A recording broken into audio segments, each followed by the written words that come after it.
Pienso y digo lo que pienso. Una valentía de alto costo. Por Jairo Álvarez Tamayo. La última pasión que muere en nosotros es la política, porque es la más vil. José María Vargas Vila.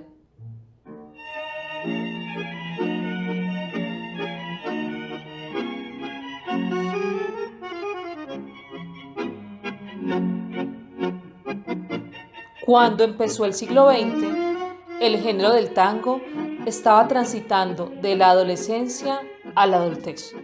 La comparsita y el choclo fueron quizás las canciones más significativas en esa transición. Primeros en ser musicalizados por orquestas típicas y favoritos de poetas que ensayaron sus inspiraciones sobre sus melodías, justo cuando el tango permitió que la palabra y la voz fueran también su sustancia. Uno de esos poetas se apoyó en la melodía de El Choclo para poner en letras su leyenda. Con este tango que es burlón y compadrito, batió sus alas la ambición de mi suburbio. Con este tango nació el tango y como un grito, salió del sórdido barrial buscando el cielo. Conjuro extraño de un amor hecho cadencia, que abrió caminos sin más ley que la esperanza. Mezcla de rabia, de dolor, de fe y ausencias, llorando en la inocencia de un ritmo juguetón. Al poeta de estas letras lo celebro, su genialidad y su tragedia. Fue un hombre que no cantó y sin embargo es tan famoso en su arte como Gardel. Un auténtico profeta popular que retrató la esencia humana y le dejó al mundo un cancionero poético, singular y universal. Sus canciones permanecen hoy vigentes y gozan de buena salud, porque sus letras develaron el espíritu del Buenos Aires de las primeras décadas del siglo XX y al mismo tiempo retrataron la condición humana de todos los tiempos. Igual que Borges y lo borgiano, su nombre se volvió un significante que se eleva al lenguaje conceptual, un adjetivo que designa una obra, tanto que su genialidad poética nos presta sus metáforas para seguir ahondando en la meditación sobre la existencia. Y a propósito de Borges, una noche, un animador de un programa le anunció que Virginia Luque iba a cantar Uno. ¿Usted se acuerda, Borges? Uno busca lleno de esperanzas el camino que los sueños prometieron a sus ansias. Borges señaló, ahí hay un ripio. Debería decir en ese caso, esperanza. ¿Sabe quién es? Lo oí nombrar. Es un autor teatral. Para concluir, que se trató de una persona que compuso un tango famoso, pero bastante malo y sin valor. Nada raro en Borges, quien se quedó aferrado al estilo de la época de Evaristo Carriego y de Ángel Villoldo, y para quien Gardel y Piazzolla habían amanerado la música del arrabal, que para él era símbolo de guapos y de bailes sensuales que terminaban en la alegoría del corte y del cuchillo. Tal vez la misión del tango sea esa, dar a los argentinos la certidumbre de haber sido valientes, de haber cumplido ya con las exigencias del valor y el honor. Es comprensible que mi celebrado personaje no debió gustarle a Borges, porque aquel hizo de las milongas un mundo para evidenciar la miseria de la existencia, cantar la desesperanza y anunciar escepticismo filosófico y existencialismo de arrabales, de cabarets y de conventillos. No hay nada que hacer. El verdadero amor se ahogó en la sopa. La panza es reina y el dinero Dios. En cambio, el de fervor de Buenos Aires para 1935 ya estaba transitando a otras realidades más allá de la ciudad, tras tocar todo en mundos fantásticos. Y no es que mi hombre hubiera escrito las mejores letras o sentimientos de Honduras inefables. Ya otros habían dejado compases y notas memorables. ¿Qué tal estos pensamientos tristes? Nadie extraña mi retardo. Para mí siempre es temprano para llegar. Primero hay que saber sufrir, después amar, después partir y al fin andar sin pensamiento. Toda mi vida es el ayer que me detiene en el pasado como un pájaro sin luz. La vida es una herida absurda. Y esta queja de Alfredo Lepera, inmortalizada en la voz de Carlos Gardel.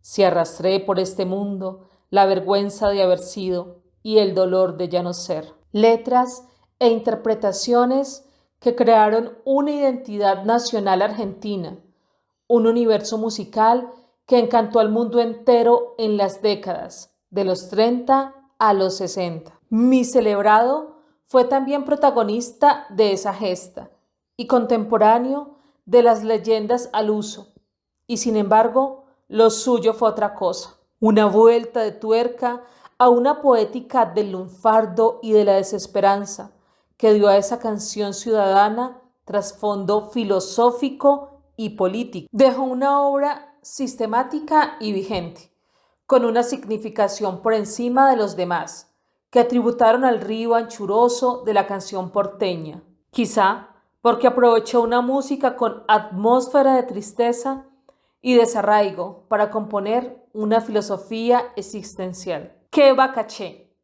Girá, girá, chorra, esta noche me emborracho. El choclo y tormenta están entre los más significativos de ese estilo que se inventó para hacer de la vida del desarraigado una filosofía. Filosofía que partía de un proceder ético y de un reclamo crítico a Dios, al sistema y a la existencia misma.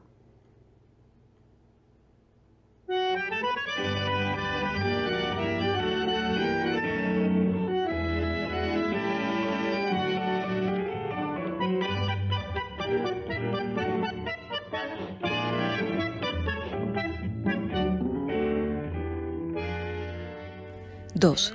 Sucedió en un café de Buenos Aires en la calle Corrientes. Afuera hacía frío y adentro olía a café recién molido y a vapor de capuchino, a panes hojaldrados salidos del horno y a una gustosa mezcla de fermentos de hierbas, frutas y alcoholes. Era un día de invierno de 1939 a las 11 del día. Los comensales hablaban y fumaban, otros bebían o se deleitaban con panes surtidos de variados sabores. En algunos rostros se reflejaba gravedad y fervor por las derivas de los debates. En otras mesas se discutía de fútbol y de política, o una pareja se miraba como si el extrañamiento los estuviera mandando a las fronteras de la desconfianza. Primaba en el ambiente un murmullo suave, como si una orquesta invisible y maravillosa se encargara de acompasar voces, ruidos de pocillos, risas, pistones de cafeteras, desplazamientos de meseros, incluyendo el sonido de un radio que botaba indiferentes noticias cotidianas. Solo en 2 mesas había silencio y en cada una apenas un ocupante. Cada uno a su modo se distraía escrutando los diferentes planos del lugar y tomaba apuntes en hojas de pentagrama. Uno aguzaba el ojo y otro el oído. Eran asiduos visitantes a ese café, pero nunca habían coincidido. De vez en cuando cada uno miraba al otro solapadamente. Sabía quién era, a qué se dedicaba y tenía expectativas y presentimientos. No se conocían entre sí, nadie los había presentado. Para uno de ellos, el de allá era un ídolo. Para el otro, el chico era una incógnita porque se decía de él que era un genio de la música. El uno tenía 39 años y el otro 21. 2 días después se encontraron en una fiesta de artistas convocada por Carlos Di Sarli, famoso director de orquesta de la época y mentor del joven genio musical. Los dos fueron estrellas de la noche, compartieron mesa y alejaron presentimientos. De este encuentro nació Si yo tuviera un corazón, que luego pasó a llamarse Uno, por aclamación popular, canción que se estrenaría 3 años después tras una historia que puso en duda la relación de los nuevos amigos, más por culpa de mi celebrado, que pasó varios años en estado depresivo y sin poder cumplir el compromiso de entregar la letra, circunstancia que al mismo tiempo le sirvió para crear la atmósfera del afamado tango. El milagro se hizo. En su primer año lo grabaron las 6 principales orquestas típicas con sus mejores vocalistas. Luego fluyó una amistad llena de afectos, admiración y progreso. En 1949 le pidieron al joven una canción para una película sobre los cafés de la calle Corrientes. Su respuesta fue inmediata y contundente. La tengo. Hace 10 años la compuse. Cuando lo interpelaron porque a la canción le faltaba la letra, no dudó en buscar al amigo poeta y contarle sobre la película y la partitura que ya él había escrito. Solo faltaba la letra. Le insinuó: maestro, que hable de cafetines. Su sorpresa fue grande cuando el viejo le contestó: la tengo. Hace 10 años la escribí. Pidió 6 días para armonizar letra y melodía. La vida no les dio la oportunidad de que se confesaran que Cafetín de Buenos Aires había nacido el mismo día en 2 espíritus geniales y distintos. Cafetín de Buenos Aires y Uno quedaron en el imaginario de la ciudad como las melodías más logradas de esa década y hoy brillan con luz propia entre las mejores antologías de la historia de la canción porteña, la música popular más culta del mundo. Aquel jovencito de entonces fue el gran Mariano Mores. Vivió 98 años y compuso además la música de piezas icónicas como Cuartito Azul, Grisel y Cristal. Fue el preferido del mundo cultural, siempre alegre y saludable, y jamás estuvo en la política. El mío murió de 50 años, solo, triste y despreciado por sus afinidades políticas. Presumo que estoy obligado a decir que nuestro hombre es Enrique Santos Discépolo, el genio creador de Cambalache, un tango que bien pudo sonar en los tiempos de Sodoma o en los albores de una época dominada por la inteligencia artificial y los damnificados climáticos, en todo caso, poseedor de un mensaje que fue otra forma de nombrar el eterno retorno, un trasunto siempre contemporáneo, la compra-venta de los valores, la precariedad que nos rodea y el desamparo metafísico, eternidades humanas, demasiado humanas.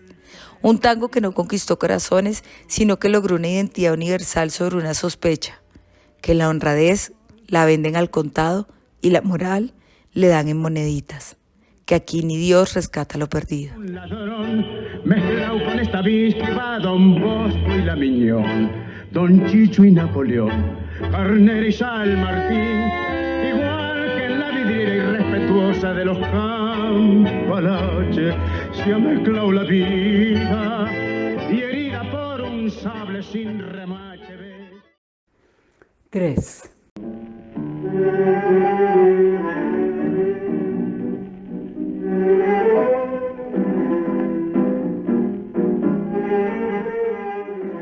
Enrique Santos Discépolo, argentino, 1900-1951. Su vida estuvo marcada por la creatividad, la tristeza y la soledad, combinatoria que al mismo tiempo lo hiciera un personaje aclamado por el pueblo y un hombre solitario y ensimismado. Una mezcla que dio para volverlo el sumo pontífice de lo discepoliano, un modo particular de referir la desesperanza, interpretar la tristeza, exponer la angustia de los desamparados y formar un universo de apuntes para que se rieran los rasos y pensaran los sabios. No solo en sus composiciones musicales, también en teatro y en cine. Escribió el tango que mejor definió al siglo XX, un referente para que floreciera lo que de discepoliano ofrece la existencia y para que se echaran a rodar grandes metáforas. A veces las amistades cuestan, con mayor razón si una de las partes es el presidente del país y está haciendo hondos cambios que redimen a una parte de la sociedad y molestan a otra parte. Discépolo no solo simpatizó y celebró las ocurrencias sociales de Evita y de Juan Domingo, sino que desde 1948 hasta 1951 fue uno de los favoritos de la pareja presidencial. Solo una vez estuvo en la formalidad de la Casa Rosada, pero su cercanía fue más íntima, cómplice de intimidades, de sueños y de ser testigo del nacimiento de políticas sociales y de caprichos redentores. Discépolo fue uno de los invitados frecuentes de Casa de los Olivos. Evita lo amaba como se ama a un amigo valioso, sensible y compasivo. Hasta que lo llamaron a filas y se embanderó con las causas que dieron origen a Mordisquito, ese personaje imaginario en segunda persona, al cual Discépolo le restregaba pienso y digo lo que pienso, y que tenía como propósito contrarrestar la propaganda antiperonista en las elecciones presidenciales de 1951. Una faceta que al tiempo que evidenciaba su agudeza política y su genialidad artística, mostraba su conocimiento histórico del origen y las causas de la inequidad argentina. Con el tiempo, cuando el pueblo resignificó la obra del autor de Queva Chaché, se develó como un arcano que no fue que Discépolo se hiciera peronista, sino que Perón se asumió como discepoliano. La intelectualidad y el mundo cultural de Buenos Aires le tenía una profunda animadversión al peronismo. de modo que la militancia de Discépolín fue vista por sus pares como una traición que manchaba su obra. No fueron pacíficos y tolerantes. Fue una cuenta de cobro infame y sin apelación. Y cuando la discordia se hizo insalvable, el poeta arrancó el camino de morir de ganas de morir. Se convirtió en el hombre más solo y más flaco de la ciudad. No soportó que lo orillaran de esa manera. ¡Qué paradoja! En un famoso filme de 1932, Gardel y Discépolo hacen un performance en la grabación de una película sobre Gira, Gira. Gardel: Enrique, ¿cómo te va? Discépolo: bien, ¿y a ti? Decime, Enrique, ¿qué has querido hacer con el tango Gira, Gira? ¿Con Gira, Gira? Eso es. Una canción de soledad y desesperanza. Hombre, así lo he comprendido yo. Por eso es que lo cantas de una manera admirable. Sí, pero el personaje es un hombre bueno, ¿verdad? Sí, es un hombre que ha vivido la bella esperanza de la fraternidad durante 40 años. Y de pronto, un día, a los 40 años, se desayuna con que los hombres son unas fieras. Pero dices cosas amargas. Claro, no pretenderás que diga cosas divertidas de un hombre que ha esperado 40 años para desayunarse. Discépolo demoró 50 años para desayunarse, con que cuando se trata de política, muchos amigos son llenas. Al final de sus días, marginado y repudiado por las élites que silbaban sus letras pero que no le perdonaron su atrevimiento con Eva y con Juan Domingo, confesó en una entrevista: quiero a los que me saludan y quiero hasta a los que me estafan. Soy un hombre vulgar y soy un hombre solo. Pasé de la sencilla soledad de una infancia triste a esta madurez de un hombre parado en una esquina y sin tener con quién trenzar prosa. En el largo y penoso diálogo de mi vida no he tenido más interlocutor que el pueblo. Siempre estuve solo con él, afortunadamente con él. Huérfano de padre a los 5 años y de madre a los 9, parece que su vida fue un largo aburrimiento, solo pausado por sus propias composiciones, por él mismo definidas como pensamiento triste que se baila. Murió la víspera de Navidad de 1951, solo y enfermo de desilusión. El informe forense dice que pesó 37 kilos al momento del fallecimiento y que murió por causa desconocida. En sus últimos días soltó una frase lapidaria y discepoliana a la vez: me acompaña una melancolía de canario. El corazón feliz se olvidará en la viaje si lo desconozco y pudiera amarte y abrazaría tu ilusión para llorar de tu